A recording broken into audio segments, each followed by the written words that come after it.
Bonjour à tous et bienvenue dans cette nouvelle vidéo. Alors on est parti pour Life is Strange 2, la review. Alors j'ai lancé un niveau en mode collectionneur, c'est-à-dire que c'est un niveau qui ne prend pas en compte les choix que l'on va faire, mais qui nous permet en fait de peut-être récupérer certains items dans les niveaux. Voilà, donc j'ai pris le niveau de la neige.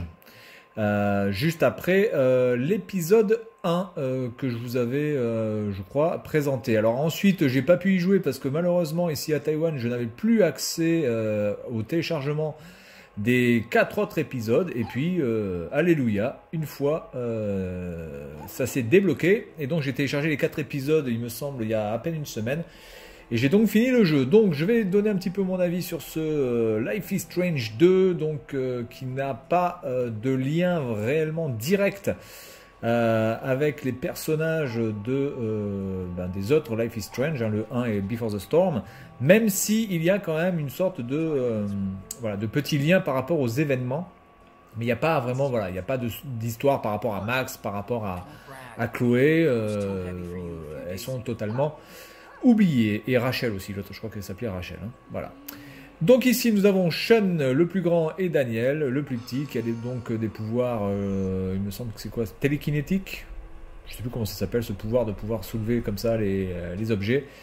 Et donc là ils sont en train de s'entraîner. Alors on va partir de suite sur les défauts du jeu. Je vais commencer par les défauts.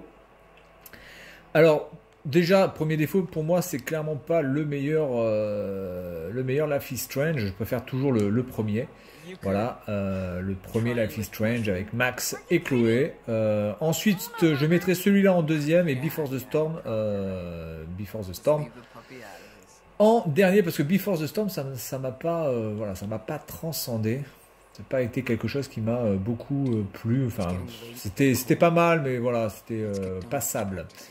Alors ici, le premier gros défaut de ce jeu, en fait, c'est que le gameplay est naze. Le gameplay est naze, c'est-à-dire qu'il n'y a rien à faire. C'est pourri, quoi. On fait que dalle, quoi. Je veux dire, à part courir, cliquer appuyer sur L2, choisir des fois enfin, il n'y a rien à faire. Il n'y a pas d'énigmes, c'est vraiment très très pauvre au niveau du gameplay. On s'ennuie. C'est un jeu quasiment sur la fin du jeu, j'ai pu jouer uniquement avec une main. Voilà. Vous pouvez jouer avec une main, quoi. Voilà. Vous n'avez même pas besoin des deux mains. Vous pouvez utiliser simplement votre pouce droit pour pouvoir voilà, tourner la caméra et bouger le personnage. Voilà. Et puis ensuite, vous pouvez appuyer sur la croix, carré, rond et triangle, etc.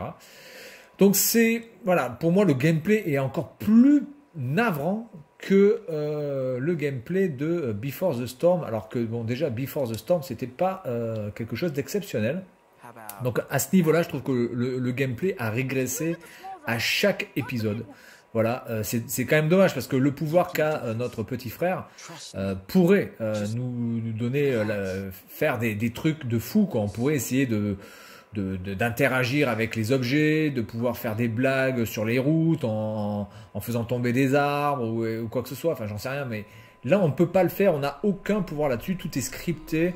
Alors quand c'est scripté mais que vous avez un gameplay qui peut être intéressant, je dis pourquoi pas, mais là le gameplay est vraiment trop pauvre parce qu'en plus on joue Sean, on ne joue jamais Daniel, donc Daniel il a les pouvoirs et nous on n'a pas de pouvoir. Donc en plus, on peut même pas le faire, on peut juste demander à Daniel de faire quelque chose. Donc ça c'est, je sais pas, voilà, le gameplay est pourri. Voilà, c'est pourri, on fait rien. C'est assez incroyable de voir un gameplay aussi fade. Voilà. Ensuite, écoutez, ce que je peux dire aussi, c'est que c'est assez long à se mettre en place l'histoire. On va dire que l'histoire commence à être intéressante à la fin de l'épisode 2 et au début de l'épisode 3. Mais l'épisode 1 et l'épisode 2, franchement, c'est pas quelque chose... Enfin, je sais pas, on s'ennuie un petit peu. Je trouve pas vraiment le scénario très digne d'intérêt. C'est un petit peu dommage. Voilà, à ce niveau-là. Mais bon, globalement, ça peut être un petit peu redondant aussi chez ce type de licence. Tiens, dans ta gueule. C'est un petit peu ça dans ce type de licence, c'est que des fois vous avez des épisodes où vraiment on s'emmerde. C'était aussi le cas dans le 1, hein, où il fallait chercher les canettes enfin les bouteilles de bière. Là, c'était absolument, mais alors nullissime comme truc. Là, je trouve quand même que c'est pareil. Il y a quand même des trucs qui sont assez relous. Vous avez par exemple d'aller remplir, enfin d'aller porter des seaux d'eau pour la douche et les chiottes. Enfin, ça n'a absolument aucun putain d'intérêt. Autre problème, c'est qu'on a vraiment peu de liberté, c'est-à-dire que tout est scripté. Il y a quand même très peu de situations où on peut vraiment, entre guillemets, bouger où on veut sans qu'il y ait un script qui se mette et où on est complètement bloqué dans le script. Bon là c'est le cas par exemple, mais c'est vraiment très très rare de pouvoir se mouvoir comme ça un petit peu partout dans l'environnement. Alors en sachant que les environnements sont très beaux, donc ça c'est un bon point positif parce qu'il bon, il y a pas non plus énormément d'environnement, mais le peu d'environnement qu'il y a, que ce soit cette forêt enneigée, que ce soit la forêt là où on va travailler, que ce soit le canyon, les environnements sont assez balèzes et assez bien foutus. Par contre, il n'y a rien à y faire, quoi. Donc c'est voilà, c'est un petit peu dommage d'avoir fait des trucs beaux, grands, immense même des fois, parce que c'est vrai que par exemple la forêt où on est, elle semble immense. Ça a l'air d'être une forêt où on pourrait se perdre facilement, et puis en fait on se rend compte qu'on peut rien faire du tout dans cette forêt. Alors au niveau de ça m'a un petit peu déçu. Voilà, bon après bon, en même temps c'est le jeu qui veut ça, hein, on est bien d'accord, mais je trouve que ça part un petit peu en régressant depuis le premier épisode. Ensuite, quoi d'autre? Oui, alors il y a des situations qui sont complètement rocambolesques, qui sont complètement impossibles. Alors je vais spoiler un peu pour les gens qui n'ont peut-être pas joué au jeu, mais dans l'épisode où Sean est à l'hôpital, bon, excusez-moi, je veux bien qu'il soit très tard pour qu'il n'y ait pas beaucoup de monde dans l'hôpital, mais entre le fait qu'il n'y ait pas beaucoup de monde et le fait qu'il n'y ait personne, il y a quand même, je pense, un juste milieu. Et quand vous avez quand même Sean qui est capable de se barrer d'un hôpital alors qu'il est surveillé par un flic, et que quand il se barre, il rencontre absolument personne, ça pose des questions quant à quand même un petit peu la véracité des trucs, quoi. Mais bon, honnêtement, ça pose des problèmes au niveau de l'immersion, en fait. Hein. Voilà, c'est l'immersion qui en prend un coup. Mais ouais, ça passe, mais ça passe encore une fois parce que ça joue dans l'émotion et c'est avant tout ce que cherche Life is Strange depuis sa création, c'est-à-dire de faire ce côté émotionnel des choix qui peuvent être des fois catastrophiques. Mort peut-être, on déménage Daniel. Voilà, on va marquer ça, c'est pas grave, de toute façon mes choix n'ont pas d'incidence. Ensuite, ouais, les temps de chargement qui sont assez longs, notamment pour charger l'épisode et des fois entre les cutscenes, je trouve que les temps de chargement sont franchement très très longs. Donc je sais pas si c'est normal ou si ça peut être amélioré sur PC certainement. Attendez, il y a un bâton. On va jouer avec le bâton. On va jouer avec ça. Hop. Donc voilà, les temps de chargement sont un peu longs, ça c'est gonflant. Après, il y a certains clichés. Alors, le truc qui m'a le plus gonflé, je pense, ce sera certainement le dernier point, mais je pense que c'est le plus gros, c'est tous les bons sentiments qu'il y a dans ce truc. Alors, on voit qu'on a passé la période MeToo, la période Trump avec son mur anti-mexicain, l'homosexualité, le racisme, etc. C'est assez incroyable. Tous les bons sentiments qu'il y a, c'est vraiment lourd. Ça voilà, ça c'est quelque chose que j'aime pas du tout, mais que ce soit dans n'importe quel jeu, de toujours balancer de la moralisation à deux balles. Alors oui, il y a le fameux mur de Trump entre le Mexique et les États-Unis, voilà. Oui, les gens, il y a des mercenaires qui sont là pour essayer de choper des Mexicains qui essaieraient de passer en collaborant avec la police. Et évidemment, ces mercenaires sont tous des blancs, alpha catholiques. Voilà, donc c'est vraiment, je sais pas, voilà, c'est racisme de base, vraiment, mais porté à son pléonasme, et on n'y croit pas une seule seconde. Ensuite, on a quoi? Ben, on a le fameux garçon qui, dans une famille très très catho, a dû quitter sa famille parce qu'il était homosexuel, donc tout le monde le croyait qu'il était malade, et puis il s'est enfui, etc., etc. Donc il vivait mal son homosexualité, surtout aux États-Unis. C'est quand même assez hallucinant, le mec t'as l'impression qu'il est en Inde quoi. Ensuite on a évidemment le couple qui n'était pas homosexuel mais qui s'est trouvé ensuite beaucoup mieux en étant homosexuel et vivent parfaitement et vivent un parfait amour. Ça peut être dans tous les cas de figure. Tu peux aussi avoir des homos qui se rencontrent, rendent compte qu'ils sont hétéros, puis voilà. Bon, c'est tout ce genre de trucs là. Ça m'a profondément gonflé, je vous le cache pas. C'est vraiment pas quelque chose qui. En fait, je trouve que c'est. Faut qu'on prenne de l'eau avant. On va prendre de l'eau. C'est vraiment quelque chose, ça. Vous voyez, c'est. Je peux pas être ému de ça. Mais alors vraiment pas quoi. Ça, je peux absolument pas être ému par rapport à ça. Ça transpire la bien-pensance et ça, c'est quelque chose qui m'irrisse au plus haut point. Ensuite, les bons points. Alors les bons points. Écoutez, déjà, on va commencer par la bande sonore parce que c'est aussi Life is Strange, c'est aussi ça, c'est-à-dire des musiques. Alors là, que ce soit les 3 épisodes, et celui-ci ne déroge pas à la règle. D'ailleurs, je mettrai à la fin de cette review une musique que j'ai particulièrement kiffé et que, avec un petit diaporama voilà, de screenshot de Life is Strange, puis on s'arrêtera là-dessus. De toute façon, c'est une review qui va durer à peu près 30 minutes hein, si je rajoute ce petit diaporama avec la musique. Voilà. Donc les musiques sont excellentes. Graphiquement, alors graphiquement évidemment, hein, c'est pas du truc HD absolument. Vous voyez, on voit les boutons au millimètre ou au centième de millimètre, mais ça a un style. Voilà, c'est le style Life is Strange. C'est sympa, ça fonctionne bien. Donc par rapport à ça, il n'y a rien à dire. Il y a vraiment de très très beaux panoramas. Il y a des trucs qui sont par contre un peu plus mauvais.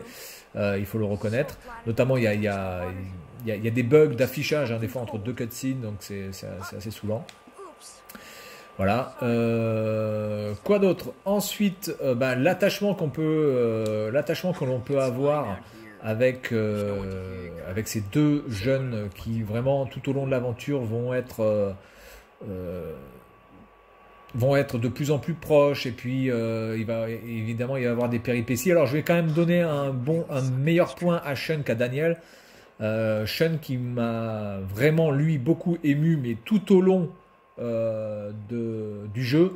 Daniel c'est plus compliqué, c'est-à-dire que Daniel à partir de la fin de l'épisode 2 jusqu'à la fin de l'épisode 4 environ, Daniel est insupportable. Ah, Daniel est insupportable, t'as envie de lui foutre 2 baffes dans la gueule. Honnêtement, Daniel est insupportable. Voilà, je sais pas, son frère fait tout pour lui, ça se voit quand même que son frère essaie quand même de faire des choses pour lui, il le protège, etc. Et t'as Daniel qui en a rien à branler quasiment et qui fait tout de manière assez têtue et fout son frère dans la merde. Voilà, donc il y a notamment une scène dans la fin de l'épisode 4 qui est assez, voilà, qui est assez marquante, l'une des plus marquantes à mon avis, beaucoup plus que la fin d'ailleurs. La fin je l'ai pas trouvé super, donc ça peut être mis dans les points négatifs. C'est pas, alors il y a 4 fins possibles, les 4 fins sont pas extraordinaires. Moi la fin que j'ai eue, alors moi je vais vous la donner, la fin que j'ai eue c'est comment ça s'appelle, c'est Sean passe la frontière mais pas Daniel.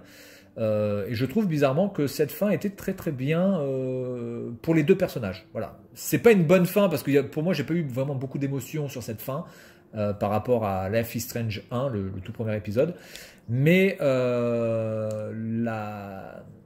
comment ensuite, après cette fin, les deux personnages vont grandir et être heureux, je trouve que ça, par contre, ça a été plutôt bien foutu. Vos données sauvegardes seront effacées. Oui, alors on va faire les épisodes. Donc là, ce que je vais faire, je vais aller où? Je vais aller dans Face. Et on va aller dans le canyon. Ah non, alors du coup, le canyon, c'est Wolves. Donc du coup, on va prendre celui-là. Attendez. Wolf, voilà, on va prendre le triangle ici. Voilà, donc les fins sont pas... Après, j'ai regardé les autres fins sur YouTube pour regarder, voilà, ça m'a pas transcendé les fins. Moi, ma fin me convient tout à fait. En tout cas, ma fin me convient parfaitement, mais c'est pas une fin qui m'a ému. Voilà. J'ai été beaucoup plus ému à la fin de l'épisode 4 que à la fin du jeu, en fait. Alors, l'autre point négatif que j'ai oublié, c'est que, bon, grosso merdo, vous avez à peu près, allez, on va dire entre 8 et 10 heures de jeu, enfin de vidéo, parce que c'est quand même plus de la vidéo que du jeu quand même. Et sur ces 8 ou 10 heures de vidéo, vous avez grosso merdo 2 ou 3 heures de jeu. Ce qui pose un problème, parce que bon, c'est quand même un jeu vidéo. Et donc un jeu vidéo, c'est pour jouer. Donc on passe quand même la majorité de son temps à regarder des cutscenes et à appuyer sur carré, rond et triangle. Voilà, une fois toutes les 2 ou 3 minutes pour choisir une réponse. Voilà, encore une fois, ça rejoint un petit peu le gameplay, mais en plus, le gameplay n'est pas... non seulement il est pauvre, mais en plus, il n'est pas présent pendant tout le jeu. C'est-à-dire qu'on fait que regarder. Voilà, alors le mieux, ça aurait été de faire ce jeu simplement en film, quoi, et pas de nous faire chier à appuyer sur des boutons pour avoir voilà, quelques trucs qui changent. Et grosso merdo, en plus, dans certains choix, ça change pas non plus des masses. Hein. Il y a certains choix... Que vous le fassiez ou que vous le fassiez pas, de toute façon, il va se passer ça.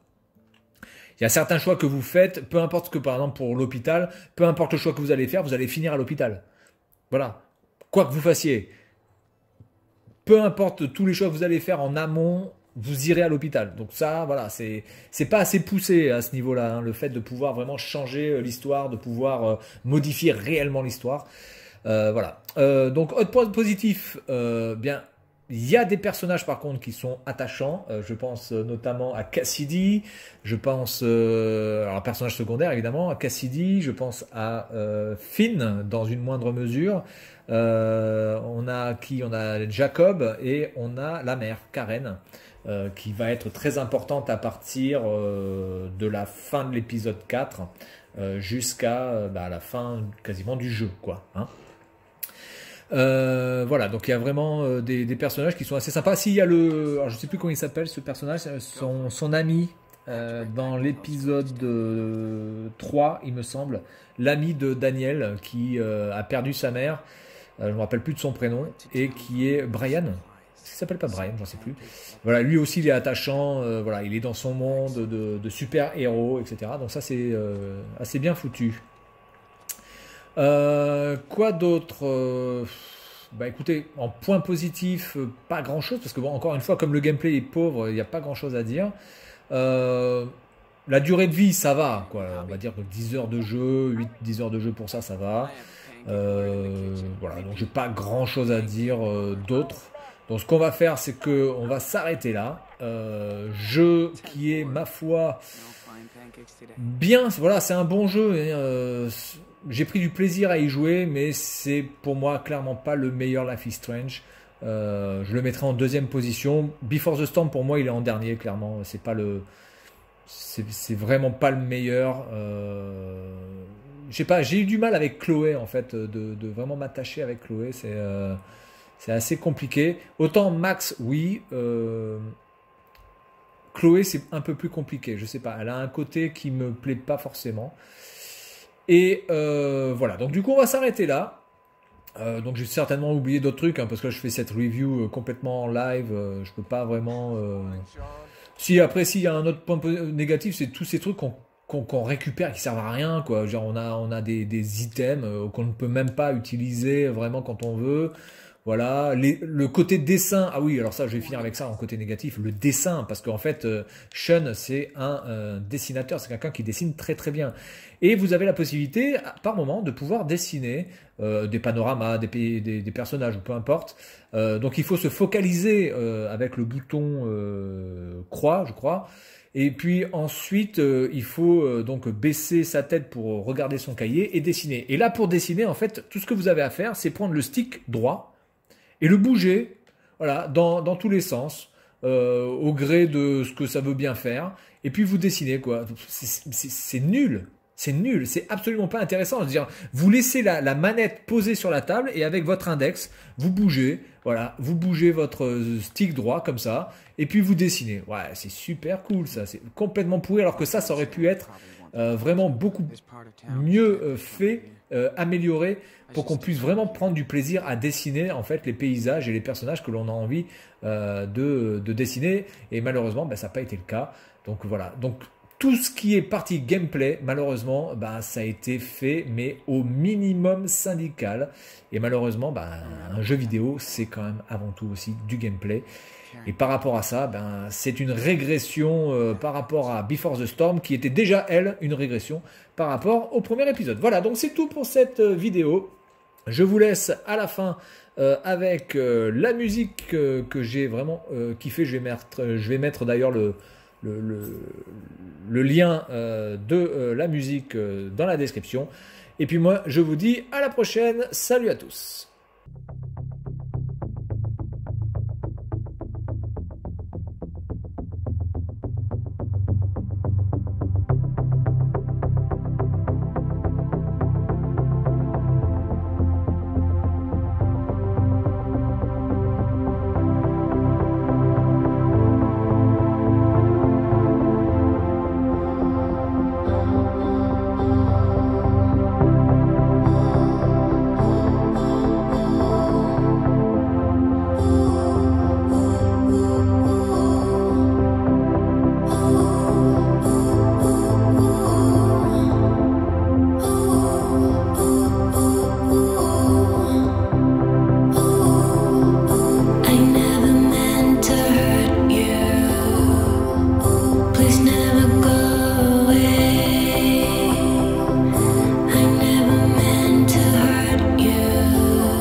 Please never go.